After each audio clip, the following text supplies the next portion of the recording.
안디옥 교회는 여러 번 설교했습니다. 성경적인 교회 모델이 바로 안디옥 교회라고 할 수 있습니다.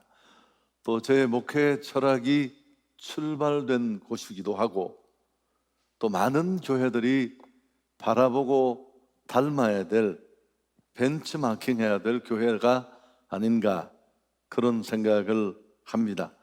안디옥 교회는 아주 예배가 살아있는 교회였습니다. 뿐만 아니라 뜨겁게 간절히 기도하는 그런 교회이기도 했습니다.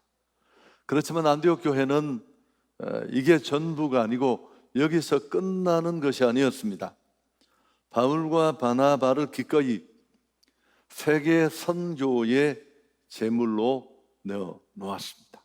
여러분, 이 결실이 너무너무 중요한 것입니다. 선교는 교회 활동이나 프로그램이 아니라 존재의 목적이고 이유입니다.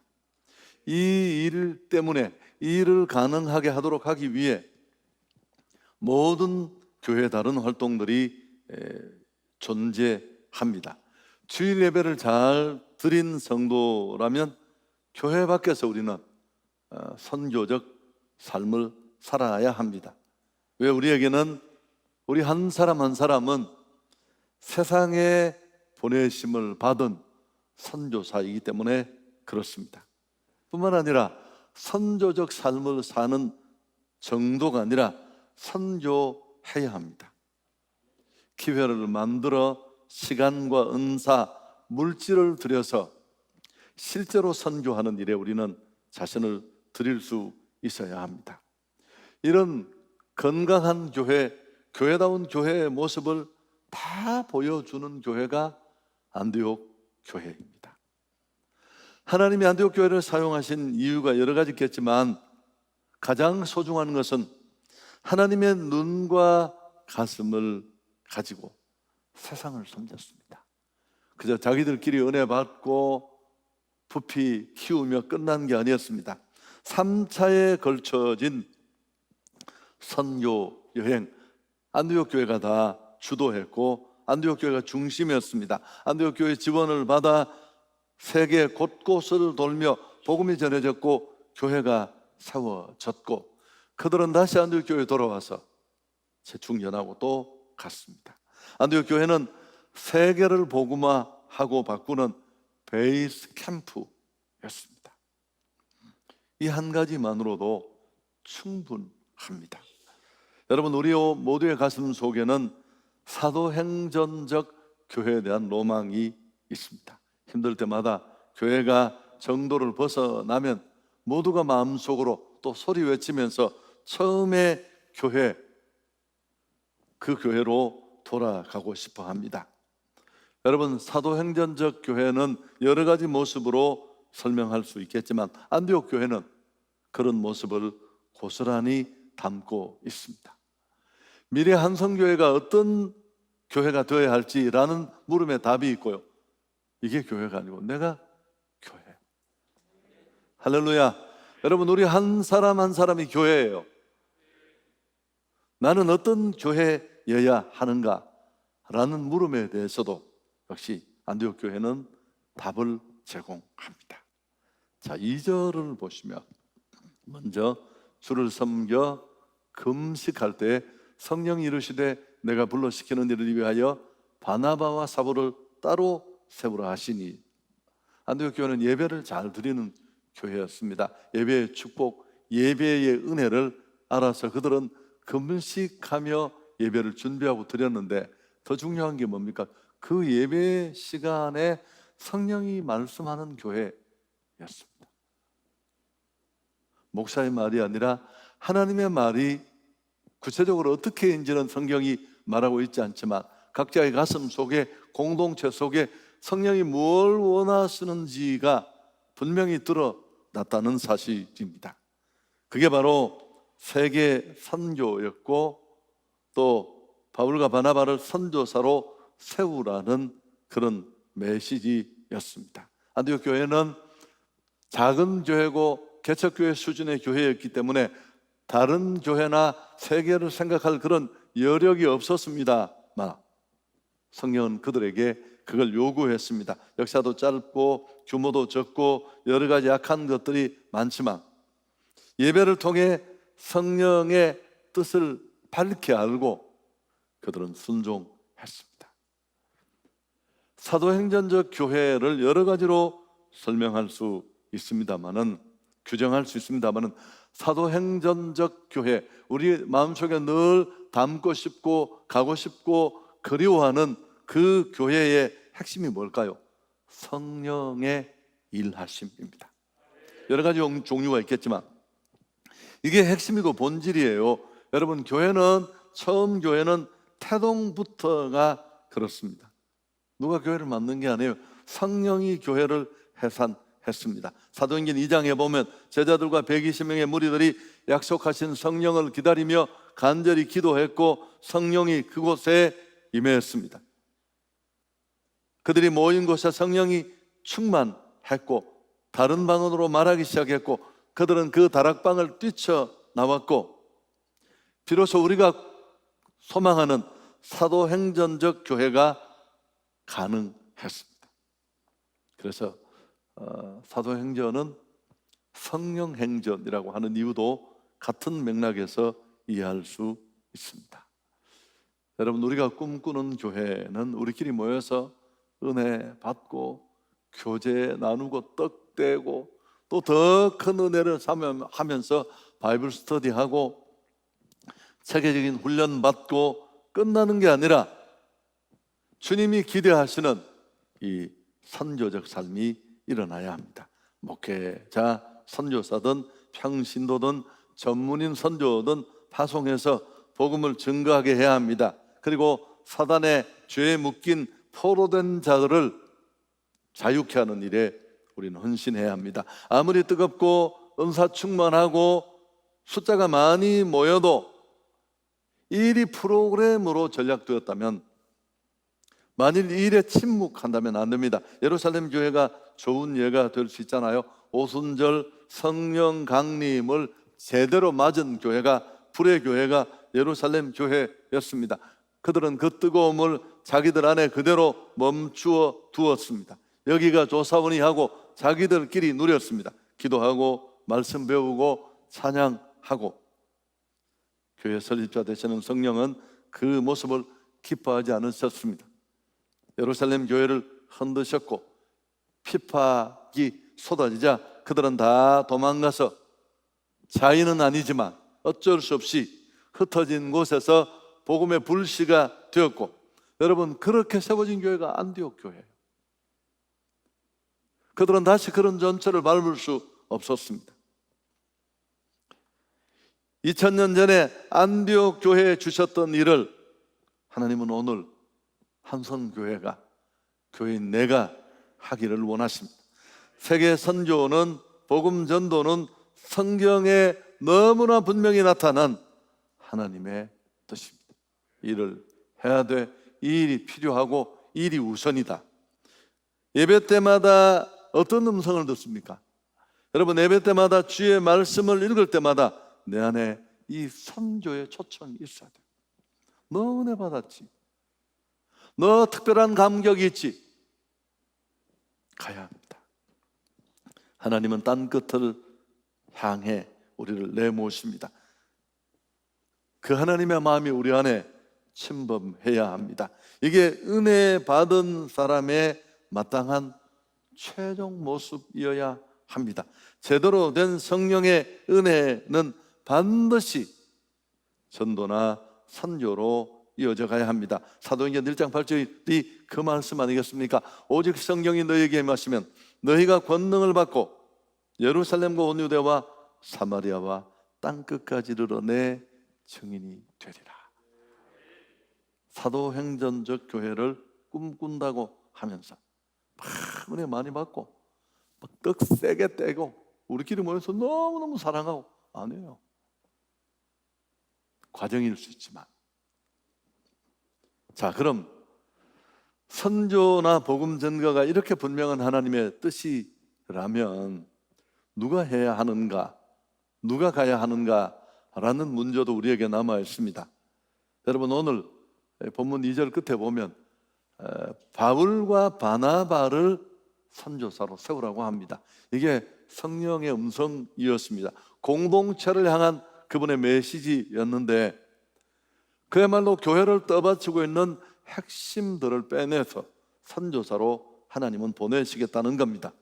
여러분, 선교는 우리 모두에게 주어진 과제지만 특별히 유능한 분들이 가야 합니다. 안디옥 교회가 최고 핵심 지도자인 바울과 바나바를 선교로 보냈고, 그건 성령 하나님의 요구셨잖아요. 이때 당연히 우리에게도 그런 생각이 있을 겁니다만은 안디옥 교회 성도들은 충분히 논쟁하고 따지고 말이 됩니까? 라고 말할 수 있는 상황에서 그들은 그 성령의 음성과 요구에 순종합니다. 여러분, 선교의 중요한 원리 하나를 알 수 있는데, 선교는 최선을 다해야 하고 최고를 들여서 해야 합니다. 남은 여력으로 안 해요. 문제 생기면 선교사로 가고, 정말 최악입니다. 여러분, 더 치열한 전투가 벌어지는 곳에 더 허약한 군사가 간다면 그건 상식이 맞지 않습니다. 구호로 하는 선교, 생색내기 선교는 지향해야 합니다. 프로그램식 선교, 주님 안중에도 없습니다. 할 일이 뻔하니까요. 하나님의 선교를 생각하면 퍼뜩 이해가 갑니다. 자기 아들을 보냈습니다.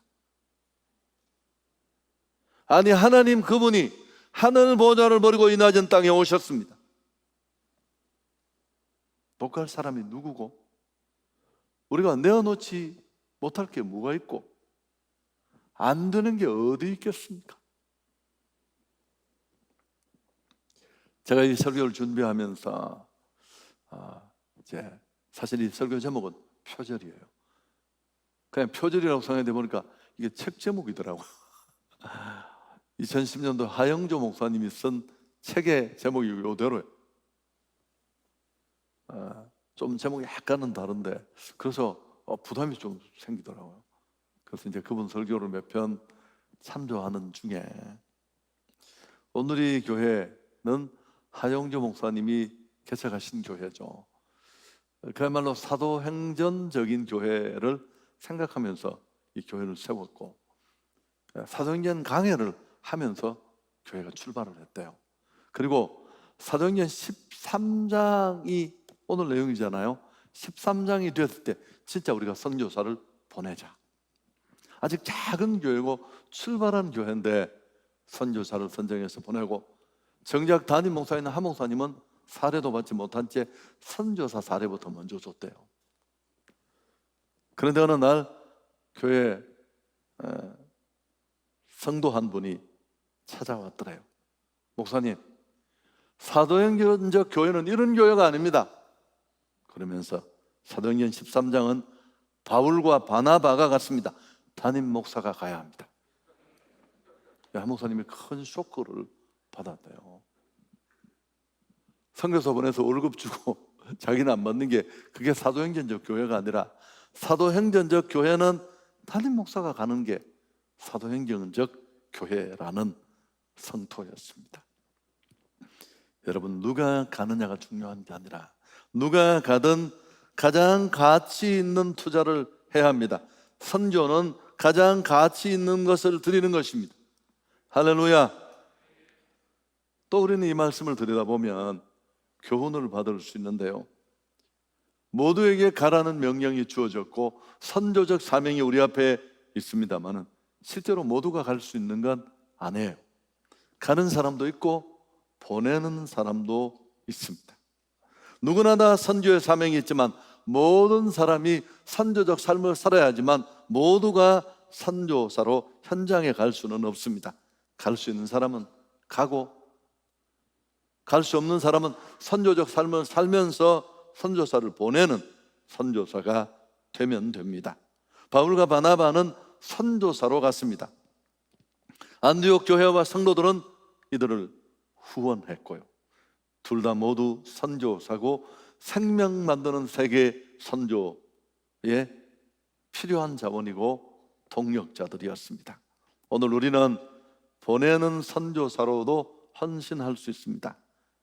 직접 갈 수는 없지만 마음을 드리고 물질을 드리고, 오늘 예배 후에 우리가 늘 그랬듯이 예고하지 않고 그냥 여러분이 있는 것 중에 작은 것들, 성령이 감동 주시는 대로. 오늘 선교 파송주일입니다. 상황은 참 안 좋지만 언제나 그랬어요. 우리가 선교 가려고 하면 문이 닫혀. 우리가 눈치 보고 안 했으면 아무것도 못 했을 거예요. 그래도 우리는 가야 하고 해야 할 일을 해야 합니다. 한 가지만 더 말씀드리겠습니다. 자, 선교는 하나님의 뜻이고 최고의 자본들이 아낌없이 선교에 들여져야 합니다. 그렇지만 과연 이것만 가지고 하나님이 말씀하시고 기대하시는 선교가 가능할까요? 아닙니다. 무엇보다 선교는 깊고 간절한 기도의 자본이 꼭 절대적으로 필요합니다. 안디옥 교회는 예배 드릴 때도 금식하며 기도했고, 선교의 부르심을 강력하게 받고 헌신이 요구되었을 때 그들은 이 부담을 끌어안고 다시 금식하며 기도했습니다. 3절을 보십시오. 이에 금식하며 기도하고 두 사람에게 안수하여 보내니라. 여러분, 이 강력한 배수의 진을 치는 기도가 함께 가지 않는다면 선교는 정말 우리가 원하는 결과에 이를 수 없습니다. 아무리 하나님의 뜻이 분명하고 성령의 감동으로 시작된 일이라도 그렇습니다. 기도가 충분하지 않으면 전혀 예상 밖의 결과를 초래할 수 있습니다. 대적 사단은 할 수만 있으면 선교를 방해하려고 악을 쓰고 덤벼듭니다. 안디옥 교회가 이런 초강수를 두면서 금식하며 기도하고 맞서지 않았다면 어쩌면 선교는 애초에 좌초되었을 수도 있습니다. 선교가 되느냐 되지 않느냐는 기도에 달려 있다고 해도 과언이 아닙니다. 선교지에 그래서 우리는 사람을 보내고 물질을 보낼 뿐만 아니라 기도해야 할 줄 믿습니다. 왜요? 영적 전쟁이 가장 치열하게 벌어지는 격전지예요. 사도행전적 교회를 이렇게 묵상해 보면 좋은 것만은 아닙니다. 사도행전적 교회의 중요한 코드 중에 하나가 고난입니다. 고난. 끊임없이 세상에 공격받고 박해받고 옥에 갇히고 굶고 두들겨 맞고 쫓겨다니고 순교하고 선교적 삶을 온몸으로 실천했던 바울의 생애가 그렇잖아요. 그러나 이런 환난과 박해 중에도 복음 전하는 교회가, 선교적 사명을 감당하는 교회가 사도행전적 교회인 줄 믿습니다. 사도행전적 교회는 편안하게 이루어진 게 아닙니다. 코로나19의 4차 대유행이 시작됐습니다. 그 출발하는 베이스가 지금까지 1, 2, 3차의 출발과는 사뭇 달라요. 1000명이 넘으니까. 다음 주부터 대면 예배가 금지되고, 여러분 갑작스러운 상황이지만 또 제 속에 한편으로는 올 것이 왔구나. 누군가는 이 상황 앞에 또 침몰하면서 다음에 하자. 이번에는 진짜 힘들겠네. 그래도 우리는 해야 합니다. 여러분, 사실 안정이 되고 편안하다는 것, 그건 위기일 수 있습니다. 넘어지는 사람은 다 잘 나가는 사람이고요, 다 편안한 사람들입니다. 거기가 안전한 자리라고 생각될지 모르지만 안전한 것이 아니고요, 우리가 꿈꾸는 사도행전적 교회는 더욱 그렇습니다. 사도행전 한 장 어느 장을 들춰봐도 위기가 없고 고난이 없고 박해가 없고, 아니 좀 더 뒤집어 보면 하나님은 초대교회가 안정권에 들어설 때 뒤집어 버려요. 예루살렘 교회가 편안하다 성령 받고 안위를 누릴 때 뒤집어 버렸어요. 이북의 그 찬란하던 교회들 일순간에 찢어 흩어버렸어. 기도가 필요합니다. 너무 회의를 많이 하면 사건, 사람이 보이지만 기도해야 하나님이 보이고 성령이 일하십니다. 바울이 성도들에게 선교적 삶을 살았던 그가 편지를 쓸 때마다 애원하듯이 빼먹지 않는 내용이 뭡니까?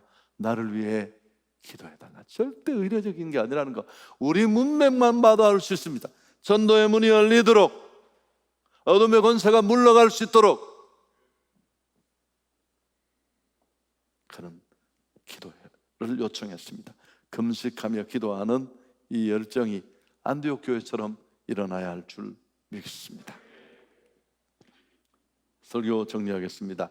21세기 사도행전적 교회를 꿈꾸는 교회가 한성교회입니다.